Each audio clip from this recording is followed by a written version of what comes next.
Como somos uma família de 3 e nossas contas de supermercado são bem altas, já que meu marido trabalha em uma empresa de tecnologia e atualmente fico em casa cuidando das crianças, que têm 10, 7 e 3 anos. Vou fazer compras pelo menos 2 vezes por semana e geralmente vou ao King Column perto de nossa casa, embora às vezes vá também ao Target próximo. Essas são 2 das poucas opções de supermercados em nossa cidade tranquila. Para dar o máximo de contexto possível, somos uma família italiana e atualmente tenho 40 anos. Isso aconteceu há menos de um ano, quando eu tinha 39 anos. Estava atrasada com as compras em um dia e fui muito mais tarde do que o habitual. O King Column fecha às 10 e já estava definitivamente depois das 9, então fui rapidamente para a loja com meus folhetos e cupons. As crianças estavam reclamando da falta de comida em casa, então tive que fazer uma compra rápida. Na maioria dos dias eu teria que fazer compras com minha filha de 3 anos, Hayley. Mas como era tarde e meu marido estava em casa do trabalho, eu pude ir sozinha, o que considero um luxo. Cheguei ao King Column, que estava praticamente vazio de pessoas a essa hora, já que logo fecharia. Peguei um carrinho e comecei rapidamente a fazer minhas voltas pelos corredores, pegando o que estava na minha lista e o que estava em promoção. Eu estava no corredor de cereais quando senti um toque no meu ombro, o que me assustou. Virei e vi um homem muito bronzeado, mais ou menos da minha altura, com um boné de beisebol, uma camiseta preta e um moletom vermelho com zíper e jeans. Ele se desculpou por me assustar e disse que estava procurando por um saco específico de batatas fritas que estava no meu carrinho e perguntou onde eu o encontrara. Educadamente disse-lhe o corredor e ele disse que havia procurado, mas não conseguiu encontrar. Então, eu realmente o levei exatamente para onde encontrei as batatas fritas. Ele agradeceu, com um hálito terrível, e eu sorri, e estava prestes a voltar para o meu carrinho. Mas ele começou a fazer uma conversa sem sentido comigo sobre por que ele gostava tanto daquelas batatas fritas. Algo bobo como os ingredientes, ou a falta de um ingrediente específico. Continuei tentando deixar claro que estava me afastando lentamente em direção ao meu carrinho, mas ele não entendia o recado. Foi quando ele fez uma pausa estranha e disse algo como: "Nossa, você é bonita." Eu agradeci e disse que precisava continuar fazendo minhas compras antes de a loja fechar. Voltei para o meu carrinho, mas ele me seguiu e continuou falando comigo. Nesse ponto, o mais educadamente que pude, disse que realmente gostaria de fazer compras em paz. Finalmente, ele pareceu entender o recado e se afastou, mas pelo resto do tempo em que estive na loja naquela noite, continuei vendo aquele homem circulando pelos corredores, e cada vez que ele passava pelo corredor em que eu estava, ele diminuía a velocidade ou até parava e ficava olhando para mim. Eu estava cada vez mais desconfortável e acelerei minhas compras. Quando finalmente terminei, fui para o caixa e enquanto esvaziava meu carrinho, lá vem o cara de moletom vermelho com 2 ou 3 itens e ele espera na fila logo atrás de mim. Ele não disse mais uma palavra, mas senti o olhar dele mesmo de costas para mim. Terminei de pagar, empurrei meu carrinho e o homem disse: "Tenha uma boa noite, senhora." Ignorei. E ao carregar meu carro, notei o cara de moletom vermelho no estacionamento, olhando para mim enquanto ia para o carro dele. Ele entrou em um Honda velho e desajeitado, que devia ter uns 30 anos. Ele não ligou o carro, apenas ficou sentado nele. Finalmente, terminei de carregar meu carro. Então entrei, liguei o carro e comecei a sair do estacionamento. Olhei no retrovisor algumas vezes e não vi nenhum farol atrás de mim, então me senti segura para dirigir para casa. Não foi até eu entrar na garagem e olhar para minha esquerda pela rua que percebi que havia um carro com os faróis apagados dirigindo lentamente pela rua em direção à nossa casa. Ele parou um pouco antes da nossa casa e parecia ser aquele Honda do estacionamento. Entrei em casa e chamei o nome do meu marido.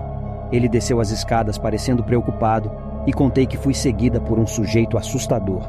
Ele correu para fora, mas nesse momento o carro já tinha ido embora.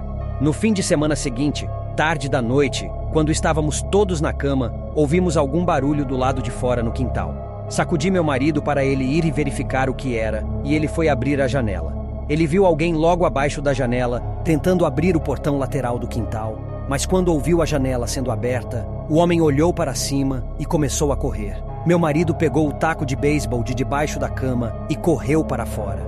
Quando voltou 1 minuto depois, disse que viu o carro acelerando pela rua e tentou correr atrás dele a pé, segurando o taco. Ele descreveu o Honda velho que o cara do moletom vermelho estava dirigindo. Inegavelmente, era ele. Chamamos a polícia e, dada a hora tardia, um policial chegou à nossa casa em menos de 5 minutos. Descrevi o homem e o carro o melhor que pude, e foi isso. Ele nunca mais voltou à nossa casa, não depois de ver meu marido bravo correndo atrás do carro dele a pé com um taco. Mesmo assim, ainda me sinto desconfortável por um cara assim saber onde eu moro.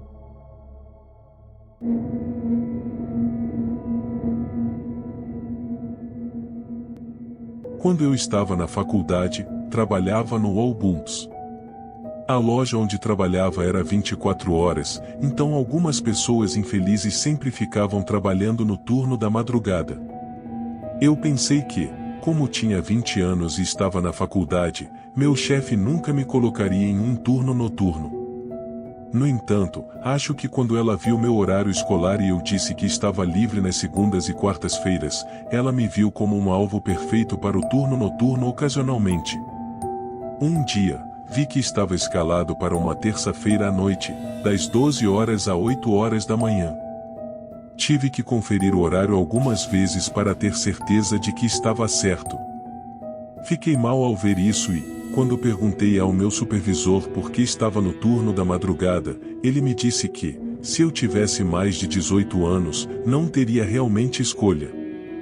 Considerei desistir, mas precisava do emprego e do dinheiro, então engoli a seco e decidi que faria isso apenas dessa vez, e depois diria ao meu chefe que não poderia fazer mais isso porque precisava estudar para a escola. Cheguei à loja às 12 horas e aliviei meu colega de trabalho, Amanda. Metade das luzes da loja estava apagada a essa hora para economizar eletricidade. Surpreendentemente, havia uma quantidade considerável de clientes na loja quando cheguei lá. Acho que mais pessoas do que eu esperava faziam compras rápidas à meia-noite. No entanto, após a 1 hora, o lugar estava completamente vazio, com talvez 3 clientes na hora toda. À medida que ficou mais tarde, houve menos e menos clientes. Já era mais de 2 horas da manhã quando me vi entediado ao extremo, e não havia clientes há mais de 1 hora. Fiquei imaginando se havia outros funcionários na loja. Deveria haver.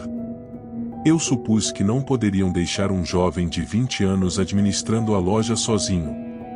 Havia um cara careca que parecia ser um gerente que passava pelas caixas registradoras a cada poucos minutos. Ele tinha um chaveiro preso à calça caqui com um monte de chaves e estava segurando uma bolsa pequena tipo mochila na mão. Então, eu disse-o com licença, você é o gerente? E ele veio e perguntou se era meu primeiro dia de trabalho, ao que eu disse que era minha primeira noite no turno da madrugada. Ele apertou minha mão sem se apresentar e me pediu para ir ao depósito da loja e organizar os paletes. Ele disse que ficaria vigiando a frente da loja.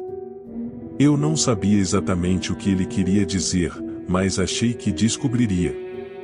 Caminhei em direção à parte de trás da loja e, enquanto o fazia, vi-o mexendo em algo na porta de entrada da loja, como se estivesse alcançando algum interruptor ao lado dela. Como se estivesse trancando-a. Entrei no depósito, onde vi um homem alto, parecendo ter uns 30 anos, usando o colete de gerente do Walgreens. Ele viu meu avental e se apresentou como Rob, o gerente noturno. Eu disse, vá. Pensei que o cara da frente fosse o gerente noturno, e ele ficou confuso e perguntou, o quem? Quando descrevi o homem que mencionei antes, ele me pediu para mostrar quem era, porque ele era o único gerente de plantão. Nem saímos do depósito quando todas as luzes da loja se apagaram. Rob me disse para esperar no depósito enquanto ele averiguava o que estava acontecendo. Fiquei observando enquanto ele saía do depósito e entrava na escuridão da loja, com a única luz vindo das luminárias dos refrigeradores de laticínios que ainda estavam ligadas. Sentei-me em uma caixa no palete e estava no meu celular, tentando enviar mensagens para qualquer amigo que pudesse estar acordado sobre o que estava acontecendo. Foi quando ouvi um barulho alto ecoando do outro lado do chão da loja. Ok, agora alguém deveria estar aqui dentro. Levantei-me e fui para o corredor central que cruzava todos os outros corredores. Olhei direto pelo corredor e fiquei lá por um momento. Do outro lado da loja, na seção de laticínios, um homem vestido de preto andou pelo corredor. Ele estava parado lá, olhando diretamente para mim. Quando me viu, ele desapareceu de vista na direção de onde eu tinha acabado de vir.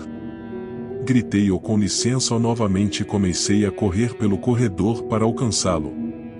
Ainda não havia conseguido uma boa olhada em seu rosto. Quando cheguei na frente das caixas registradoras, olhei na direção para onde ele tinha ido e vi-o bem no final, próximo ao corredor de pães.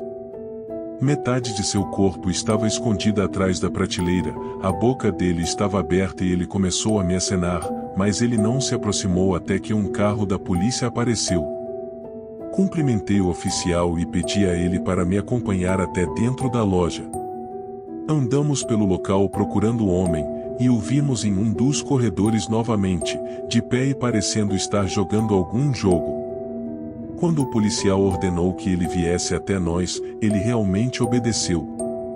Ele foi algemado e era o homem mais estranho que já vi. Ele continuava sorrindo e olhando para mim sem parar, lambendo os lábios.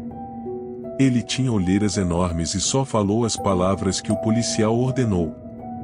O homem foi levado pela polícia, e eu fui embora. O policial pediu que eu saísse do estacionamento e esperasse na minha casa. Dentro de 10 minutos, havia pelo menos 4 viaturas da polícia do lado de fora da loja. Todos entraram por um tempo, mas eu não vi o que estava acontecendo, então fui embora. No entanto, não desisti depois disso. Na próxima vez que fui trabalhar, meu supervisor me contou tudo sobre o que aconteceu. As imagens de segurança mostraram que o homem careca estava circulando pelo local agindo de maneira suspeita, verificando se a Costa estava livre para fazer o que quer que estivesse planejando fazer. Depois de trancar as portas, ele desligou as luzes da loja. As câmeras mostraram que ele foi direto para o depósito, onde me mandaram ir. Essa foi a parte mais assustadora para mim, porque, se ele estivesse armado e roubando o lugar, poderia estar a caminho de colocar uma arma na minha cabeça ou algo assim. As câmeras mostraram que ele saiu pela porta de emergência do depósito muito antes de a polícia chegar. No final, nunca mais trabalhei no turno da madrugada depois de conversar com meu chefe. Fiquei naquele emprego por mais alguns meses. Não tenho certeza se o homem foi identificado.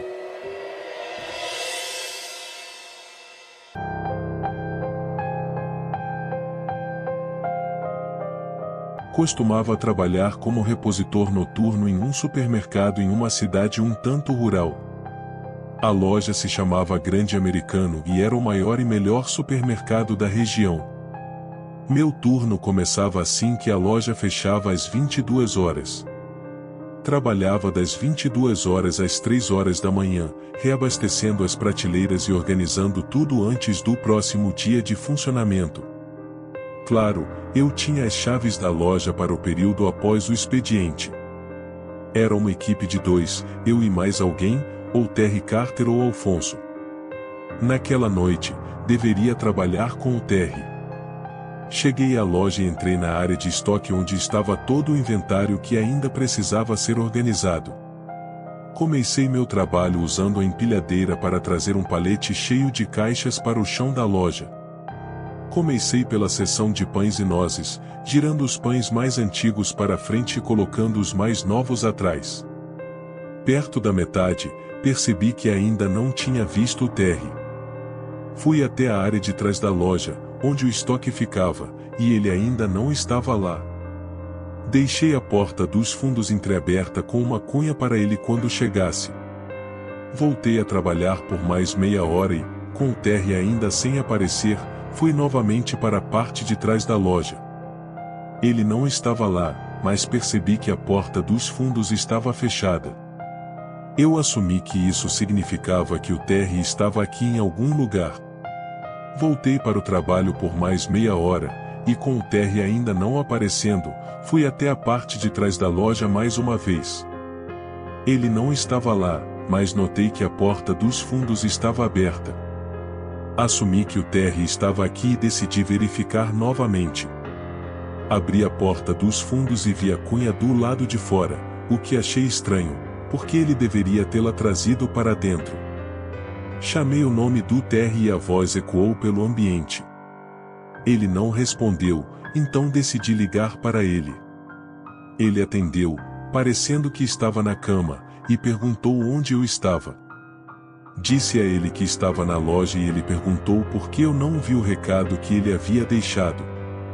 Eu não tinha visto nenhuma mensagem, mas depois olhei para o meu telefone e vi que tinha uma mensagem perdida do Terry dizendo que não poderia trabalhar aquela noite e que estava doente. Naquele momento, senti um arrepio na espinha e uma sensação de medo. Quem estava na loja comigo?